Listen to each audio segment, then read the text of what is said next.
else's. Oops, go ahead. Well, you know, when you and I talked, Simon, I said that one of the things that I wanted people to know about you is that you are completely blind, and you're sort of the worst case scenario, because people with macular degeneration do not lose all of their vision. And no, in some ways, I mean, to be honest with you, a bit when I was losing my sight was really difficult, because I found that things like barometric pressure, whether I was stressed, whether I was hungry, whether I was hot or cold, would actually alter my sight and would actually alter my competence. So people got really confused because they couldn't understand why I could do something 1 minute but not the next. And I found that really quite unsettling. And when in fact it's now stabilized into nothing, it's so much easier. For the simple reason I have to use all my senses and not try and see. So I've had about 3 years to get used to this, and being quite honest with you, it's quite tolerable. You know, losing your sight is the worst possible nightmare for all of us. But when you actually get there, it's not that bad. Now, that might seem a strange thing to say, but I look at it this way. I am where I am, and basically I have to get on with it. And the alternative is just to sit in the corner and give up. And sorry, there's no future in that. So you might as well get stuck in and have a go. Simon, try an Alt V, the Alt key and a V. Yeah, okay. That's from Sue. That's a Which really is good. from the internet. So let's see. It's from the internet. Hang on. All right, I'm trying to. For some reason, I'm says toggle the always show meeting control. There you are. Did he show up? There you are. You are there. We can see you. Well, I hope it's not an unpleasant surprise. No.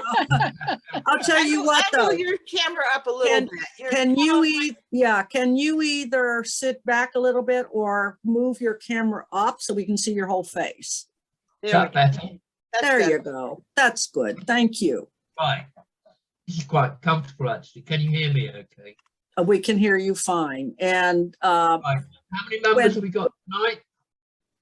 Say again? How many members have we got tonight? Not too many. 6. Well, small is beautiful. Okay. Well, let me what was I going to say now?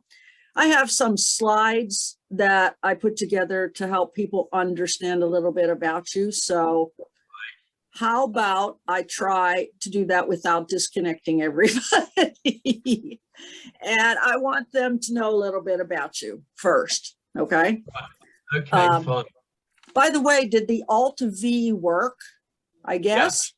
Yeah. All right. Now we're going to remember that. Thank you very much. I should have thought of that myself. That's okay. It's okay. You're here. That's what the internet's for. It's called proactive Ethiopia, I think. Okay, I'm gonna go ahead and see if I can get these slides going. And if I can't, before we start, can I just in advance apologize for the fact that, as Churchill once said, America and Britain are two nations divided by the same language. So if people can't understand me, please stop me and I'll try and rephrase it. Well, I also said that I would be happy to repeat a little bit. That would be like Simon says. Simon says, can I do that? Yeah, sure. Okay.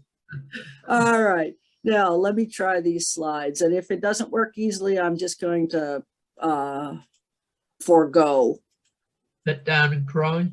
Yeah, no, I wouldn't do that. No, no, no. Okay, here we go. Okay, there you go. Now, Simon is an author, and I was teasing my really good friend Sue, who's here tonight, about the fact that she's still working, but if she thought about quitting, what would she do? And I'm trying to convince her to write a book, and I told her, you wrote 3. Yeah. So That's there you when I was go. probably sit down and cry. Yeah. Anyway, we'll get to the book soon, but I want to say happy birthday. Oh, thank you. That's Happy interesting. birthday. Is it today or? No, it's in 2 days' time. Okay, well, Very close. Very close. Simon is going to be 75. Now, to tell you more about him is he was in the Royal Marines, and that was 1966, you said? Yeah, long time ago when I think Yeah. about it. One Yeah. thing that I think has certainly served him well is that the Royal Marines say change. You need to change what you think is possible or impossible. Which one? You need to change what you think is possible. That was one of the things that we were. It was very firmly. Stop video security 7. It was very firmly. Share screen pause. Stop recording. Live transcript reaction. I hear some. Are you getting that as well? Yeah. Right. Is and that some, people popping in and out? no, we just had somebody join, but if somebody has something going on in the background, could you mute yourself, please? Okay. No, that was on my computer. Oh, it was. And that was I think voiceover. every time somebody comes in, it sort of. Oh, okay. Oh, all right. Now, after. Yeah, I mean, as young officers, we basically were taught that you always have to change what you think is possible, because in that way you keep on moving forward. And in fact, it's now a current advertisement for the Royal Marines. The advertisements run something like fear of the unknown is a primal instinct. A Royal Marine rides headlong into the unknown. All a Royal Marine does is change what he thinks is possible. Now, if you think about that, that is an almost perfect description of sight loss. Because the biggest fear we have when we start is fear of the unknown. Because as you and I were discussing the other day, it appears that in your country, the same as mine, when you begin to lose your sight, you are told very little, for the simple reason that there's this huge disconnect between eye care and sight loss support.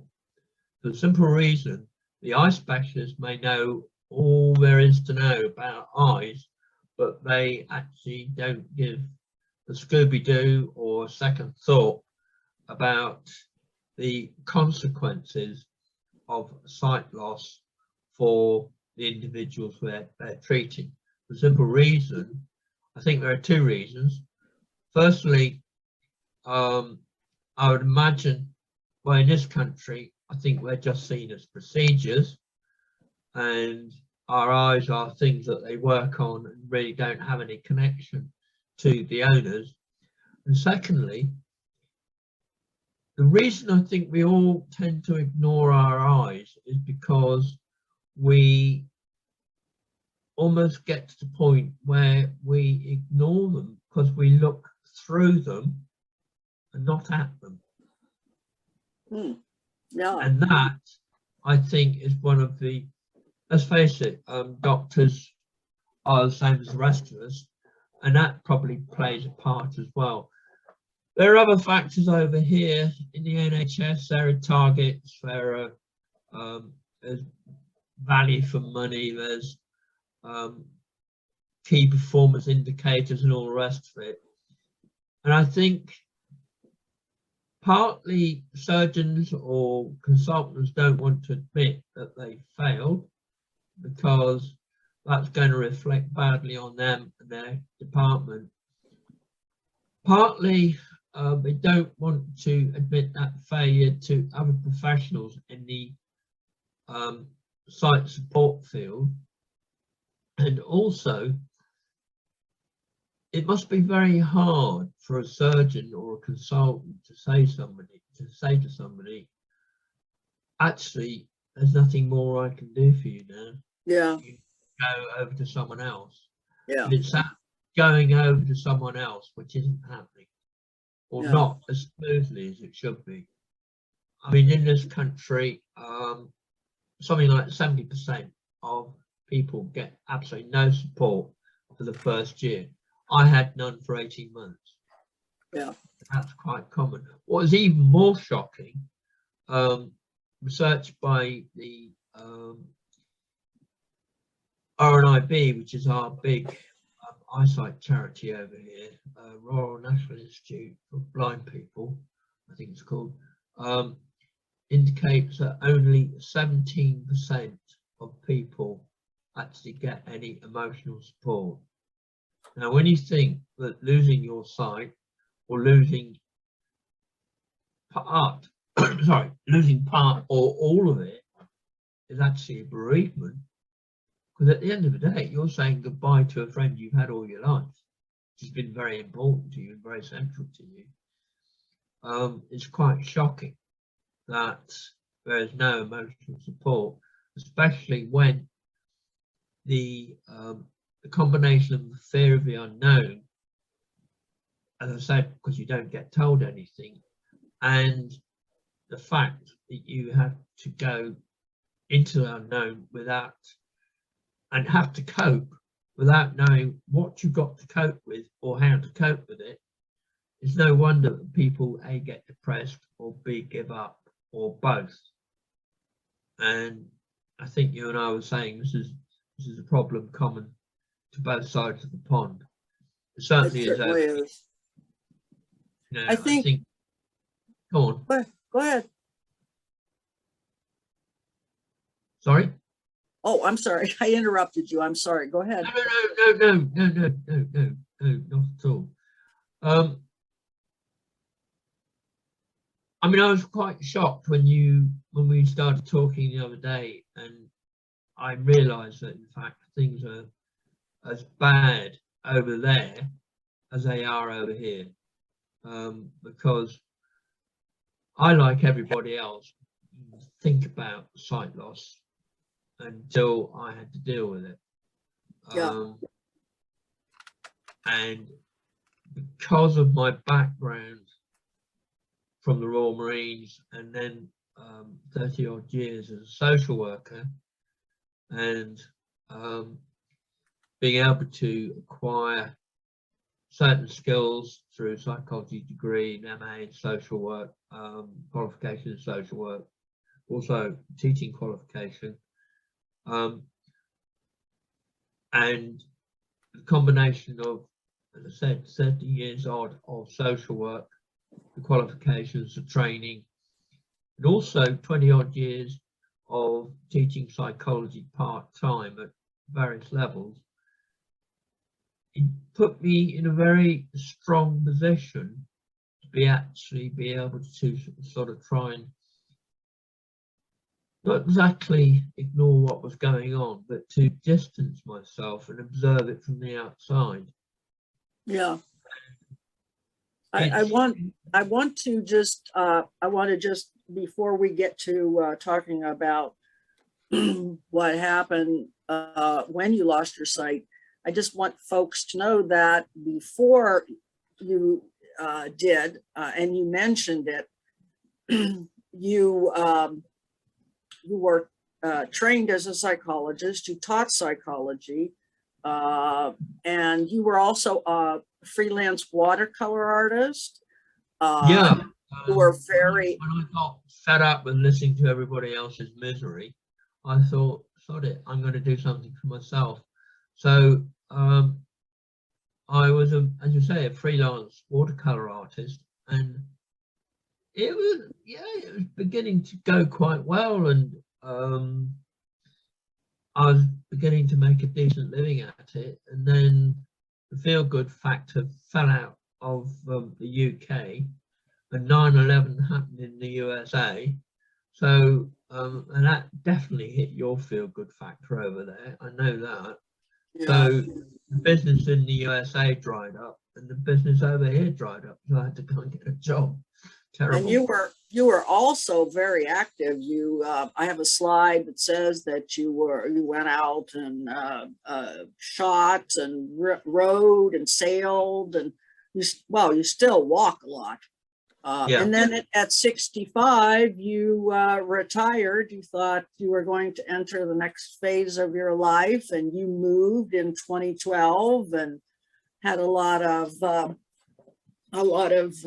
ideas as to what life would be like. And then in 2013, driving became difficult. And I told the folks before you came on that your sight loss is from hereditary glaucoma. Then you had some procedures which didn't help, and you became registered blind.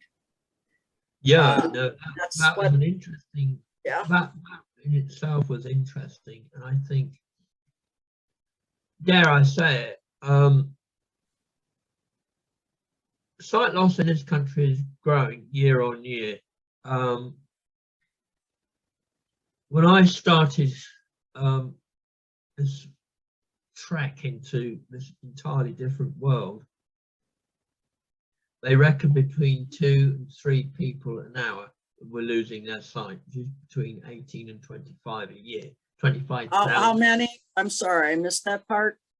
Between 2 and 3 people an hour losing their sight. Wow, 2 and 3 Beginning to people lose an their hour. sight, which Yeah. is 18 to 25,000. That's in the UK. Yeah, Right?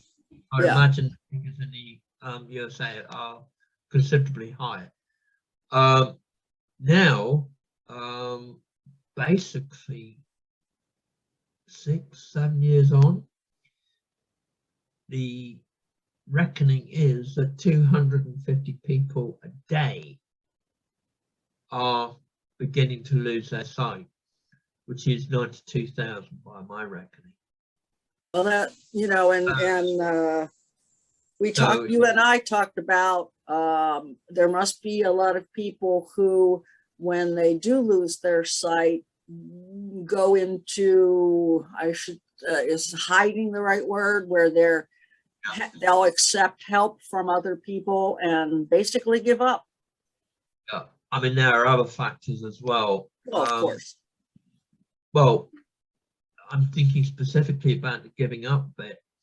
What happens so often is that the significant other, if I can put it that way, takes on an unexpected burden of caring for their partner. And this is done usually with a lot of resentment because it wasn't what they signed up for. Oh, sure. And they go through grief. They go through Caregivers. grief as well. Yeah.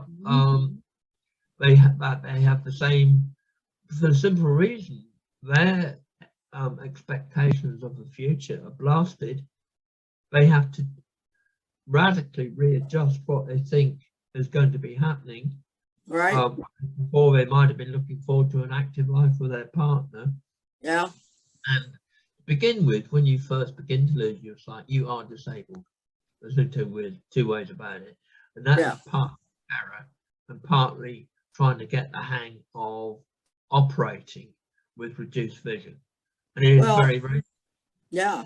One thing you did, which I think a lot of people do, and I see this in my group, you went through about 18 months where you were in denial. So you kept going to doctors and consultants, and you were looking for a cure or a treatment, something, right?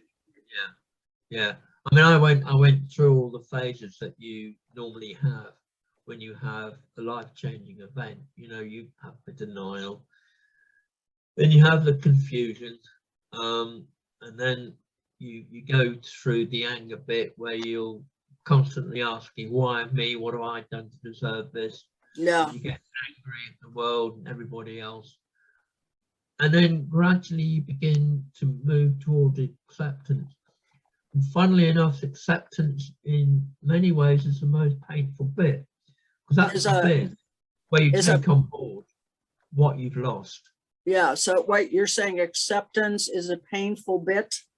Yeah, Yeah. it's very painful. Yeah. Because Yeah. at that point, the true horror of what has happened strikes home.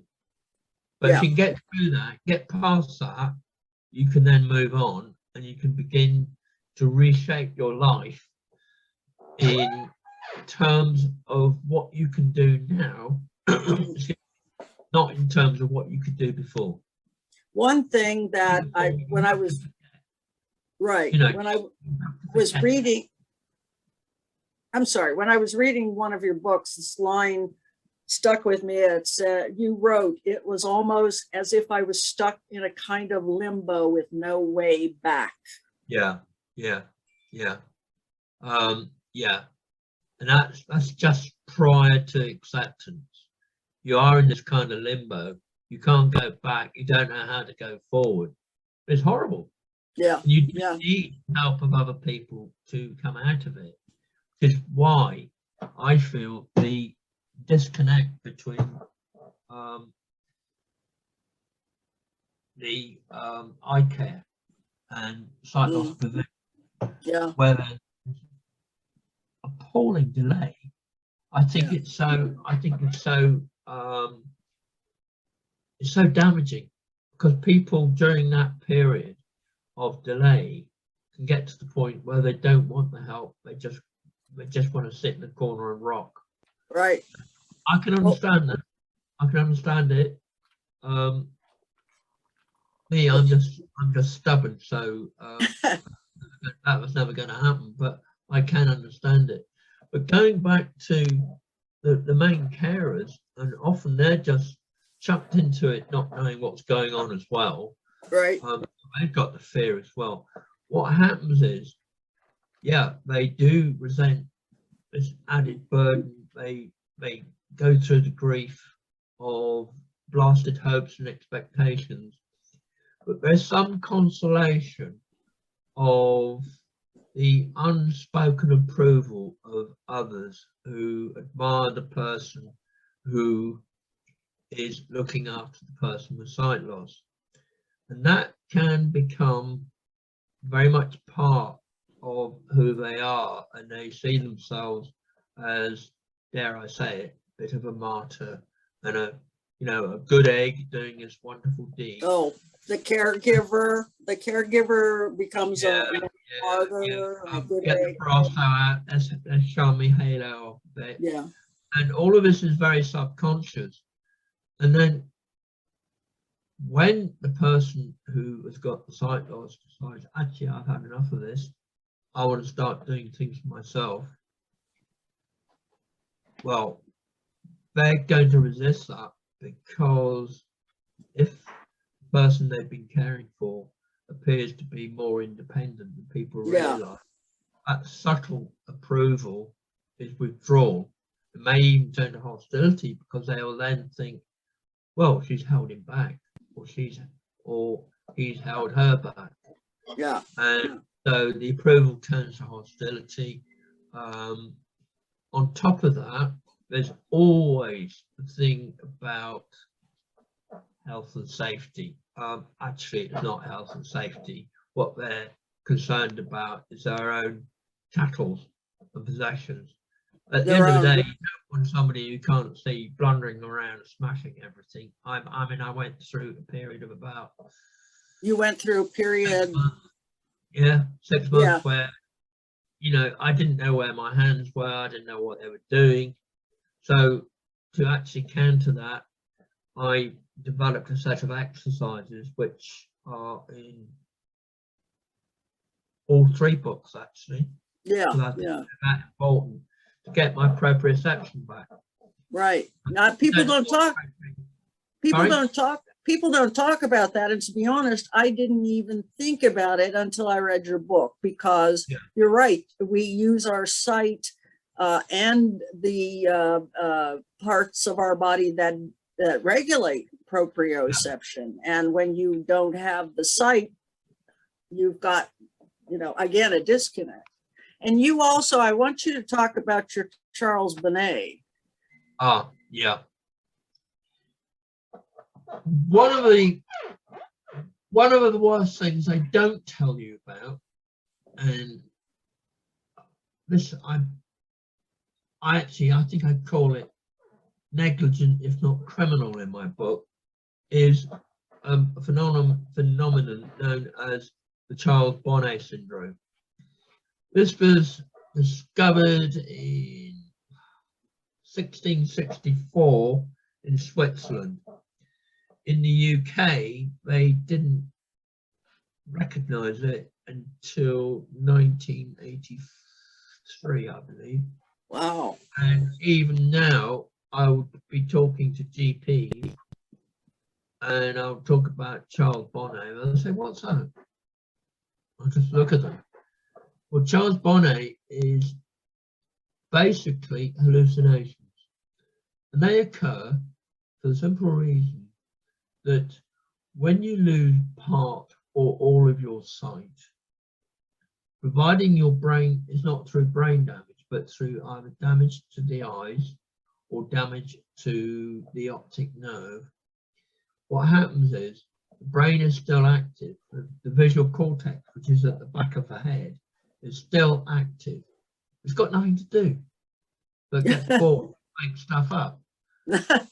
I've never heard it described like that. People will say, well, the brain's filling in, but I didn't know it was because the brain's bored. But I mean, how else do you describe it? Well, no, that's good. Nothing to do. Okay, chaps, let's talk amongst ourselves, sort of thing. It makes stuff up. But What kinds of things did you see? Well, I was going to say, interestingly, when I was in the Corps, I used to see things at night when I was on sentry go, and I think that was for the same reason. It's basically Charles Bonnet, I suppose, but Charles Bonnet, the classic Charles Bonnet, is sort of very architectural and angular, but that's because they don't know very much about it even now. The estimate for number of people having Charles Bonnet is between 17 and 40%. Well, that tells me they haven't got a clue.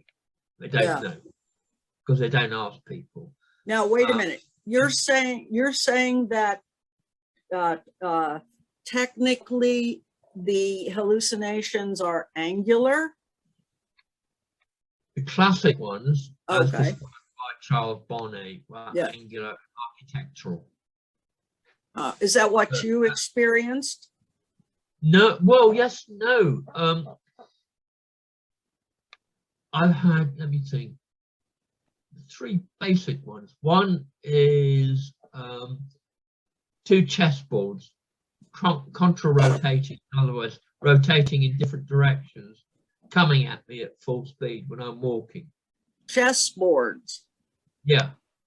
Checkers or checkers board, whatever, whatever. Yeah. And they're rotating, Yeah. different ways. And to begin with, I found that quite distracting, but after a bit, I got used to the idea and just ignored it. Yeah. Another one was an art gallery with my grandfather's signature. Your grandfather's what? My grandfather's signature. Oh, signatures. Okay. Yeah, on the wall in frames, which was rather bizarre. So I don't know quite where that came from. And the other thing I've seen is a chapel window in a sort of a pine chapel window. You know, that lovely light pine you get with that. Wait a minute. I've lost that. A chapel window. Yeah, with a pointy top. Oh, yeah, yeah, you get in a church or a chapel. like in a But church. Okay. It was in the most marvelous detail, and I was looking at it and really admiring it. And I went to have a closer look, and it twisted, and it was like looking at it through a broken mirror on the floor. It was quite interesting. We have members who we have one member who's who rode a bike quite a bit, and he had accidents because these things would just pop up in front of him.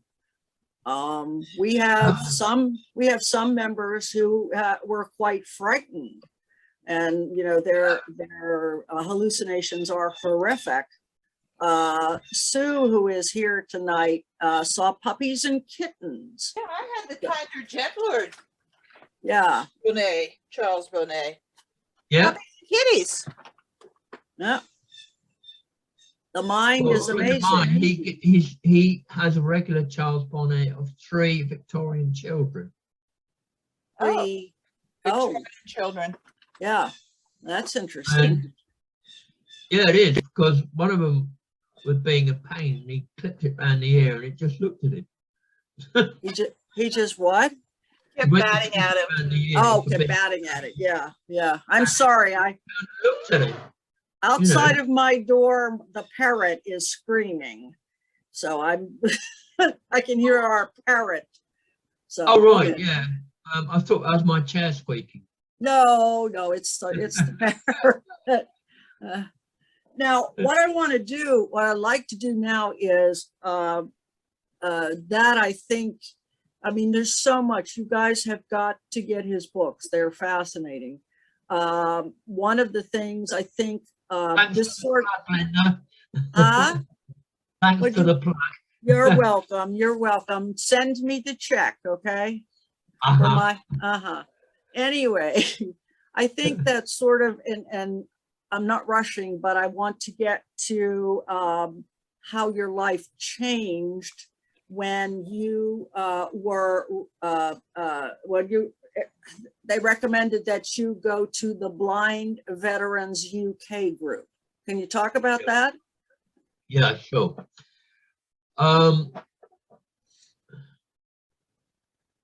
In this country, we have something in the region of 60,000 veterans who are blind or partially sighted or severely sight impaired blind. Unfortunately, very few of them actually get recommended to Blind Veterans, which is the organisation which helps them. Fantastic organisation. Everything is for free, which is lovely. And the people who work at the ground floor are absolutely excellent. They're good social workers, they're good therapists. What they don't know about rehabilitation isn't worth knowing. So I was very lucky. I was referred to them just at the time when I was really in the depths of despair, and I went along to this group for a week. And when you when you walk into a place like that, and the place is absolutely buzzing, and it's full of ex-servicemen all taking the mickey out of each other because none of them can see. Taking the mickey. Sorry, joshing. Okay. Yeah. Yeah. I'm not sure what the American phrase for it is actually. Would it be joshing each other? What'd Sorry? you say, Sue? Busting each other? Yeah, Busting? okay. Busting Yeah. their chops? Yes, busting their chops. Yeah, okay, that'll do. Yeah. Anyway, And you said they're all taking the mickey out of each other, right? and the average age is 87? Yeah. 87. Some of them are really lively. I won't tell you about the velodrome. That's on my website. No. No. And during the course of a week, you know, we were told about a young rifleman of 19 who had walked into an IED in Afghanistan, had an arm and a leg blown off and his eyes blown out. And we met him. Very impressive young man. He getting on with his life, got his career sorted out. He was working full time. Amazing character.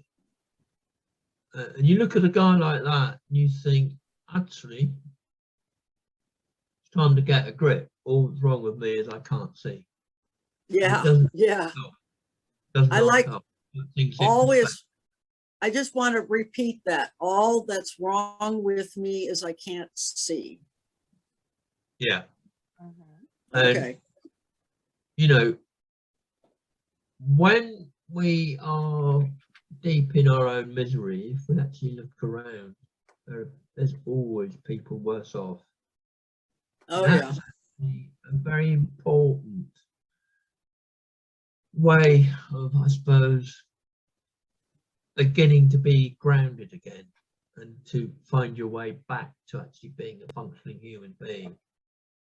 And the temptation is there just to give up. I was talking to a guy the other day about cooking, and he said, "Oh no, I can't be bothered." He says, "They send me Meals on Wheels." And I'm thinking, what's wrong with you?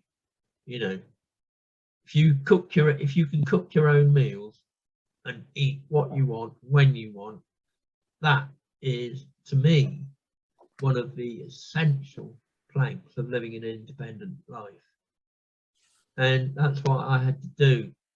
I had to relearn to work in the kitchen safely after my wife died. That And was 2020. 2020, yeah. In fact, it was 2 years to the day today. She died 2 years ago, exactly. I'm so sorry. Well, something good came out of it, very much her memorial, and that was First Catch a Rabbit, because Oh, yes. I had we- to organise my life totally, because I've been living in a house with a woman who was disabled but could see. So I was her legs and she was my eyes, and it worked very well. And whilst I'd spent an awful lot of time looking after her in many ways, she still wanted to do the cooking because that was something she could still do. So I wasn't allowed in her kitchen, which I guess is understandable enough, especially at the time when I was still in the fumbling stage and not really got a grip on my hand. So when Kelly died, I had to relearn how to use the kitchen. To begin with, it was chaos. Then my mother's voice came into my head saying, "Come on, boy, first catch a rabbit." This is what she used to say to me. When I was in total chaos and not really organised. In other words, you know, first catch a rabbit, which means get things organised, get things sorted out, do things in order. And I had a little smile at that. And then the cover of the book sprang into my mind. Do you have one there? Yeah, I do. And who did you draw that? Sorry? Did you do that one, the cover? I designed it, yes. Okay. And they did it exactly to my design. Basically, it's a very large and extremely angry looking feral rabbit holding up a hiker who's got a mess tin, a knife and fork.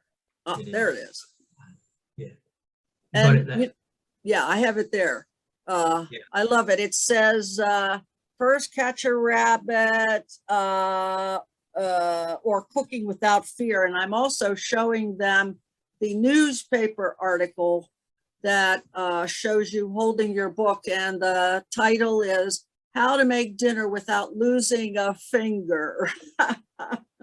Yeah, that was the eye, actually, one of the national papers.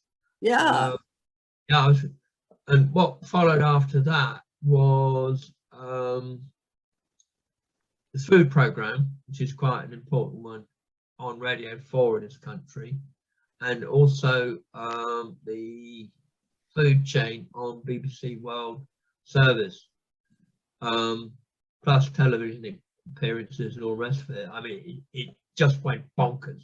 It really Yeah. did. It was extraordinary.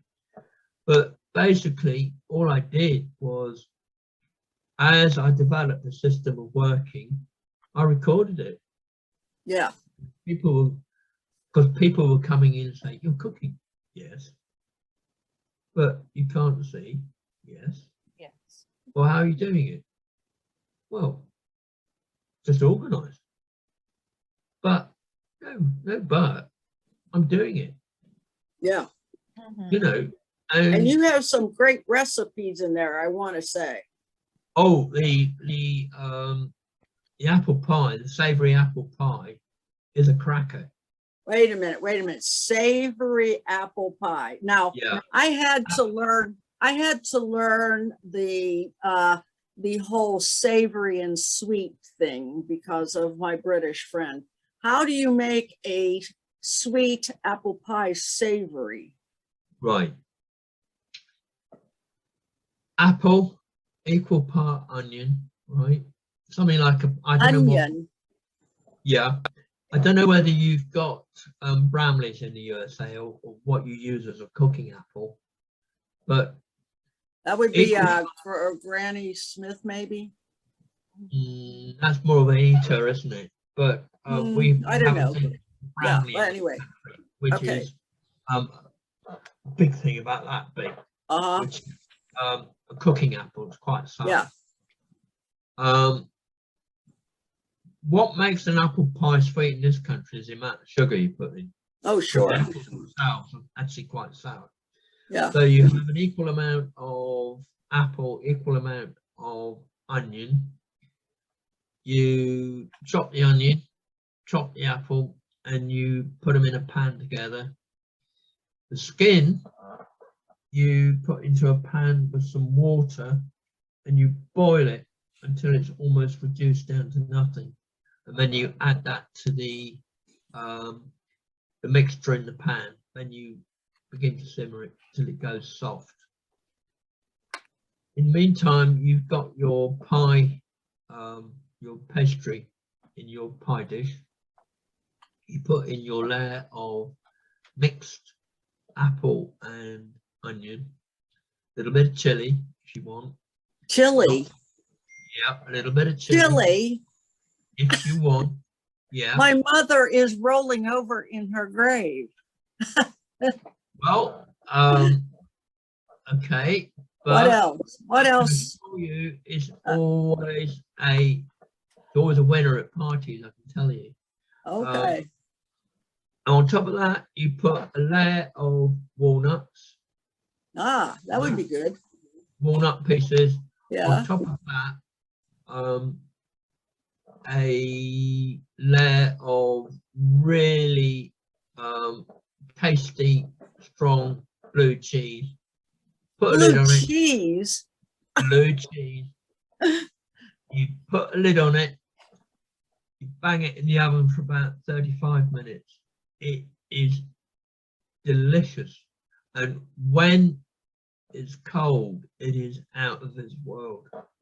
I will have to take your word for it, but Eating you know, blue cheese and onions I could see because, well, yeah, Stop video let security. me, I'm going to stop you for a minute here because I'm looking at the clock. We did start late. I have no problem going on, but I can say to everybody who's here, Simon has so much to offer that we could probably go on for hours and wouldn't touch everything. So, Well, hopefully I have the opportunity to talk to you again.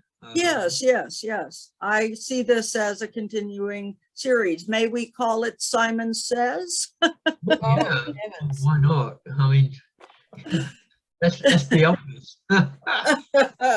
You haven't ever heard that, have you? Oh yeah. We have that game in this country as well. Yeah. Well, let me do this. I'm gonna stop the slides and put everybody back on video and see if there's anything anybody wants to ask or say to you. We have Sue and Sherry and Marilyn and Eileen and Maddie. So, ladies, Hi. Okay. anything? Well, I'm a mouthy one here, so I'll start. Hi, Simon. It's Sue. I see. One thing that I did notice when you were saying how there'd be times when the pressure changed, or Yeah. and that your glaucoma would act up. No, my vision generally. If you've got an eye condition, Mm-hmm. when there's low pressure going through, if you think about it, your eyes have less pressure on them from outside, so the lenses will change shape. Okay. Well, now that And so when it's quite, I've noticed it amongst a lot of my friends and the blind veterans. And the more people I ask about it, the more they say, yeah, actually. So when there's low pressure going through a storm or something, your vision will change because the shape of your lens will change.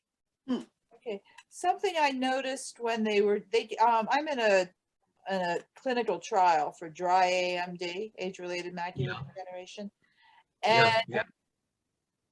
one thing that if they put too much of the solution into my eye, Yeah. it goes a little wonky. And also one time when it was a doctor that I was a little bit afraid of, when he gave me the shot, my blood pressure went up and my vision just went totally out. Yeah. Yeah. This is a stress thing, isn't it? Yes. Stress will cause. Interesting thing about stress is actually that, well, the University of Magdeburg, they carried out a review of all the papers and journals and all the rest of it, which dealt with stress and sight loss. Came up with 3 findings. First was that losing your sight might be stressful. Well, gee. No shit. Yeah, okay, no shit. Next one. Yeah, as you say, no shit, Sherlock. Yeah. But the second finding was actually quite important. But if you have stress, it will increase the deterioration of your eyes if you have an eye condition. Yeah. I agree. So that's why it's so very, very important to reach acceptance as quickly as possible. Because whilst you're going through the trauma of coping with the bereavement aspect, you are stressed and it's just going to exacerbate the eye condition you have, whatever it might be. And the third finding was that there have been occasions when stress of itself has been responsible for the sight loss. Now, if you think about it, we all know that long-term stress is injurious to the body as a whole. It's absolute madness to think that the eyes get a free ride. But we never think of stress and eyes in that context. But again, if you think about it, stress is characterized by increased blood pressure, which will put pressure on the blood vessels in the eye. It's characterized by the digestive system going down, so your eyes may well be malnourished. In other words, it's not getting the nutrients it needs to operate properly. It's characterized by the immune system going down. So again, you're going to be wide open to any attack of a microbiological nature. So any infection that's going around, your eyes are going to be hit as much as anything else. So when you think about it, of course, adrenaline will actually become cortisol, which is in fact a toxin. So you've got toxins washing around in your eyes as well. So when you think about it, it's hardly to be wondered that stress will make your eyes worse if you have an eye condition. By the way, Simon, Sue, Yes. who you're talking with, is the psychologist that I mentioned. Ah, She's, right, yes. Yes, I thought she Sue, was. yeah, Sue, I talked to him about DBT and I neglected to send, I just realized I neglected to send him some information. But yeah, I talked to him about it, and it might be interesting for you two to talk sometime. Now, Simon, the only thing I wasn't clear about is her patients are not people with low vision. Not necessarily. Yeah. Do you have anybody with low vision? I had one or two, but mostly they're just pretty much run-of-the-mill folk. So But you're Ordinary Joes. yeah, your classic ordinary Joes. Yep. your classic depression, anxiety, that kind of stuff. I mean, we can talk shop some other time. Yeah. Yeah. Sue, did you have anything else that? Oh, well, For you know me, Simon? I can talk forever. Well, I know. How about Oh, yeah. Sherry, Marilyn? Anything? Well, I had a Sherry. question. How did you write your books? Did you dictate them, or did you actually use a computer, or how did you create your books? I've got an app on my I've got software on my computer called Dolphin Supernova.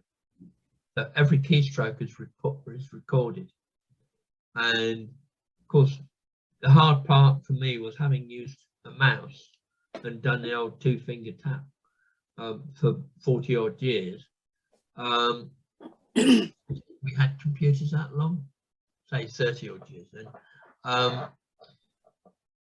I found it extraordinarily difficult because I then had to learn how to touch type, which was fun. And as you can imagine, I used a program called Azabat, which only the other day I learned meant blind Azabat. So What's the app name again? Azabat? the program is called Oh, Azabat. Azabat. Oh, that's very clever. Azabat. Yeah, I'm writing that down. yeah, and I learned that it was actually short for blind as a bat, so Right. it's actually designed for people with vision impairment. That's a British. Yeah, I typed my books. Great.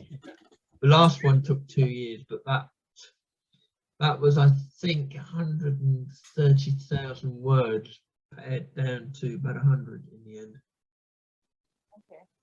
Are your books in PDF? Can you get No, it in PDF? right. My books, you can get on Kindle. Yep. Oh, You good. can get them. You can get them also as a hard copy, and Descent is on. Minimize button. Oops. Sorry about my computer; it's talking to me. I don't know whether you can hear it. Yeah. Descent is on the Caliber Talking Book Library. I don't know whether you have it in the States. No, we don't have. Sue, I have all the information about that. The thing is that, Simon talked to me about it, and I do this. Do you know that you can use Alexa to read you Kindle books that aren't audiobooks? Oh, You talking Yeah. to me or anybody? Yeah. Yeah, it's And great. Alexa is talking to me now. Alexa, No, stop. no, but do No, that. we do not have Alexa. We're very low tech here. Well, no, it's actually, it's very easy to get, but I'll send you that information because I don't, yeah, I must have gotten all three on Kindle because I have them all. Yeah, but I mean, just reading them through Alexa, it's so much easier. Yeah. But the Kindle Fire, if you don't want to go through Alexa, has a text-to-speech facility anyway. I think it's the only one that does have it. And the other people who have done my books are RNIB, who have Yeah. done Natural Yeah, Rabbit. we don't have access to that either. No. But I can confirm that in the US, we can get all of your books because I have them all and I've read them all. Yay. Are they on Bard? Wow. Now that must have been a marathon. No. I started, I contacted you at least a month ago now, so I've had plenty of time. Yeah. But here's okay, Sherry, did you have your question answered? Yes, well thank enough? you. Thank Yeah. you. And congratulations on all that you're accomplished in your books. Are you working on a fourth one? Oh, give us a break. Just asking. I don't know. I'm seriously thinking about doing a book on the link between sight loss and deprivation. And what? Deprivation. Deprivation? Sensory deprivation? Deprivation. What would be deprivation? Trailer trash, I suppose. Would be, but they would Sensory be considered deprivation? right. Sensory deprivation? No, No, deprivation, social deprivation. Okay. social. Yeah, in the sense Social, that how about social isolation? not so much isolation, deprivation. When you're talking about the poor who have been poor for generations, you may not have it in the States. We do here because the class system is still alive and kicking. We've got families here who, mum and dad have never worked. The kids are Oh, Yeah, okay, you're talking about kids. they live in dreadful housing. They've they're on benefit. so it's like financial, priorities, get dreadful yeah. Social deprivation in Yeah. children. Sorry. Social deprivation in children. Yeah. Okay, you have a very rosy picture of the United States. I I could have line them been up there. for I have several been there. miles, huh? I have been to the United States. I spent 5 weeks over there. Well, to say that we don't have them is a bit of a misconception. Oh yeah, we got them. Yeah, I think they quite often called trailer trash or something, aren't they? Called what? Yeah, that's one of them. Yeah, okay. Yeah, That works. yeah. But you get to where I'm coming from. Thing is, one of the major causes of sight loss over here, of course, is diabetes and Oh, yeah. obesity. And that diabetes and obesity, not always, but often is down to a poor diet, which is down to poverty and lack of education. Yeah. So, and you also have deprived areas in this country certainly seem to suffer from particulate matter from motor cars more than other areas. And that has been linked with glaucoma for a kickoff. And the stresses of actually living in poverty-ridden, criminal, drug-ridden Yeah. areas Yeah. Very stressful. Again, when I was talking about stress, they've even got the remotest sort of thing about having some kind of condition with their eyes. That stress will Yeah.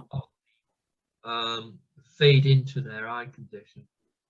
One of the things, and I hate to interrupt you, but as I said, I'm looking at the clock. We want to have you back. And Sue, one of the things that Simon has in common with DBT is he's developed acronyms to help him remember and share, like for the kitchen. What is it now? Oh yes, that's kiss and slope. Yeah, slope. Yeah, Kisses. Yeah, keep it simple. What's slope? Simple, stupid. that's the one. Yeah, I think that's common to both sides of the pond, isn't it? It is. Yeah, slope is safety, because that's In the paramount. kitchen. Yeah, in the kitchen. Because the thing about safety is, as my old sergeant used to say, "Get up, sir, is only pain." But when you're disabled, sorry, when you have a disability, I beg your pardon, I Oh, don't believe in people being disabled because the whole person is disabled, just part of them. mhm. But that's something for another time. When you have a disability and you are seen as disabled, the minute you have an accident, it's a huge deal. And it's the real damage isn't the pain from the injury. The real damage is the damage to your credibility. And people will, they will go a long mile to try and stop you from doing things. Yeah, they So don't you trust you. damage yourself. Yeah. So safety is paramount in order to be safe, and also to maintain credibility as someone who knows what they're doing. And when you think about a kitchen, you've got knives, you've got electricity, you've got water next to electricity, and you've got drawers and cupboard doors that can swing open or are left open. I mean, you've got to be thinking about your safety the whole time. And before you even start, you need to make sure that anything which is liable to cause problems, like, I don't know, a shoe in the middle of the floor, you don't want to trip over that. Yeah. Or the dogs. Just make sure it's as safe as it can be. So that's it. L is what I call the lazy person principle. I like this one. When your eyes get to a certain point, moving about is full of interesting possibilities. Moving about when you've got a hot dish in your hand is, well, you might as well book a bed in the emergency department at the local. So the lazy person principle is where you get yourself organized in such a way you are only dealing with one part of the task at one time, and when you come to actually do the meal, you don't move. Simon, Simon, I'm going to interrupt you because your whole the second book and your whole technique that you came up with and reorganization of your kitchen is fascinating, and I think we got to do a whole session about it. Excellent. So and then you I have to wait and see what OPE stands for. as who says? Sorry? Say that I said, again. they'll have to wait and see what OPE stands for. Oh yes, what the rest of the acronym is. That's right. Or read the book. Or read the book. Actually, don't read the book, buy the damn thing. I've already sold some for you, but I think we're going to close for now though. And okay. go ahead. Can we make a date next time we deal with rules of engagement. Yes, I I- have, yes. That's very important. Rules of engagement are excellent. So yes, we'll make that the next topic. But I want to Okay. apologize again because you were right in your email about the time and I was wrong. Because we did the spring forward, but you didn't. And anyway, I'm sorry. So well, now Okay. you're gonna spring forward at some point soon in March, Uh, 20 something or other.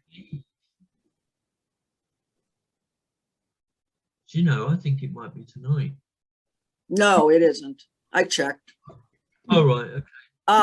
Now, do you want a Sunday a good time for you at this time? Oh, it's good for people. Well, we'll see. What I'm going to do is I'm sure that we'll get some more folks once they watch the video. So let's just leave that open and you and I can discuss it. Okay? Okay. The other thing then, can I have copies of the video? Of course, but let me tomorrow, it's recording and I have to do something to convert it for you to have, and I will do that tomorrow. Okay? Yeah. I do apologize for the utter confusion and incompetence. No, it's okay. It's Do okay. that. You're here. And we know Alt V, thanks to Sue and the internet. Alt V. Absolutely. Yeah. Okay. Well, listen, thank But you. it's great talking to you all and lovely to meet you. And hopefully we'll meet again. Yes. Sounds good. Thank And you. happy birthday. Thank you you. so much. Thank you so much. Happy Yeah. birthday. Mind Yes. you, 75 is only a number. 75 is only a number. That's right. I keep on telling myself that, but I've yet to convince myself. You know, if I'm as spry and mentally and physically as you are when I get there, oh my goodness, not too Oh, long, Sue, not too Hush your long. mouth, I hush. know. I just don't know when to give up. You know? Yeah, well, that Yeah. serves you well. No, I'll be Yeah. there in a few Kind of the months. battle is not knowing you'll be when to there, give up. Marilyn. You'll be there in a few months. Yep. Seriously? Yeah. Wow. July. No, because you and Simon both do not look 75. That's all. July what? Huh? 8th. I'm the 17th, but I'm not Oh. going to be 65. I'll be 69. Yeah, and I'm coming up to my 69th as well. So Yeah.